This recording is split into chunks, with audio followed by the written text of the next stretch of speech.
Bienvenidos una vez más a Sombras del Misterios, el canal donde lo inexplicable cobra vida y los misterios encuentran su voz. Y hoy vamos a adentrarnos en una de las historias más escalofriantes y controvertidas que ha dejado huella en la historia. Anneliese Michel entre la posesión y la negligencia. En un pequeño pueblo llamado Klingenberg, en Baviera, Alemania, nació en 1952 una joven llamada Anneliese Michel. Desde su infancia, Anneliese fue descrita como una chica devota, amable y profundamente religiosa. Sin embargo, su vida dio un giro inesperado cuando, a los 16 años, comenzó a experimentar convulsiones y alucinaciones que los médicos atribuyeron inicialmente a una epilepsia temporal del lóbulo temporal. Con el paso de los años, los síntomas de Anneliese empeoraron.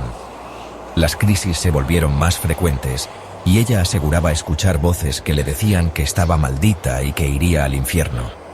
Su fe, que había sido su refugio, comenzó a tambalearse. Los tratamientos médicos no lograban calmar sus sufrimientos y Anneliese empezó a creer que su mal no tenía un origen físico, sino espiritual. Fue entonces cuando acudió a su confesor, el padre Ernst Alt, quien, tras escuchar sus desgarradoras confesiones, llegó a la conclusión de que Anneliese estaba siendo víctima de una posesión demoníaca. Según relatos de la época, Anneliese afirmaba que hasta 6 demonios habitaban en su cuerpo, entre ellos el mismísimo Judas Iscariote y Nerón, el emperador romano. El padre Alt solicitó permiso a la iglesia para realizar un exorcismo, pero las autoridades eclesiásticas se mostraron reticentes. No obstante, tras meses de insistencia y ante la gravedad del caso, finalmente se concedió el permiso. El exorcismo fue llevado a cabo por 2 sacerdotes, el padre Alt y el padre Arnold Renz. Durante casi un año, entre 1975 y 1976, se realizaron más de 67 rituales de exorcismo. Durante estos rituales, Anneliese hablaba con voces guturales, insultaba a los sacerdotes y realizaba actos físicamente imposibles, como levantarse de la cama con las rodillas dobladas hacia atrás. Sin embargo, su estado físico se deterioraba rápidamente. Anneliese dejó de comer y beber, convencida de que su sacrificio salvaría al mundo del pecado. Finalmente, el 1 de julio de 1976, Anneliese falleció. Tenía solo 23 años.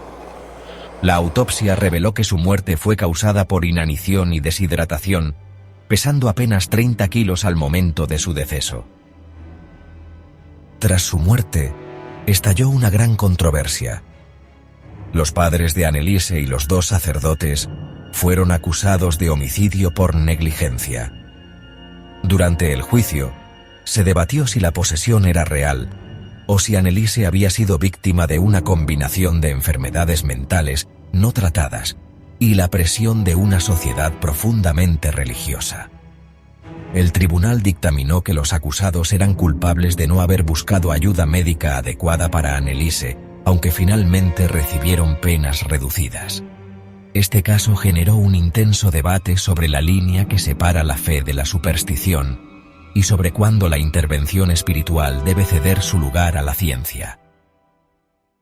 Hoy, décadas después, el caso de Anneliese Michel sigue siendo objeto de estudio y discusión. Para algunos, fue una mártir que sacrificó su vida en nombre de la fe. Para otros, fue una víctima de la negligencia y la falta de comprensión de enfermedades mentales en su tiempo. ¿Qué pensáis vosotros, queridos espectadores? ¿Creéis que Anneliese fue poseída por fuerzas oscuras? ¿O su historia es un triste ejemplo de cómo la ignorancia puede llevar al desenlace más desgarrador? No dudéis en dejar vuestras opiniones en los comentarios. Y si os ha gustado este episodio, compartidlo con vuestros amigos para que también puedan descubrir esta historia tan impactante.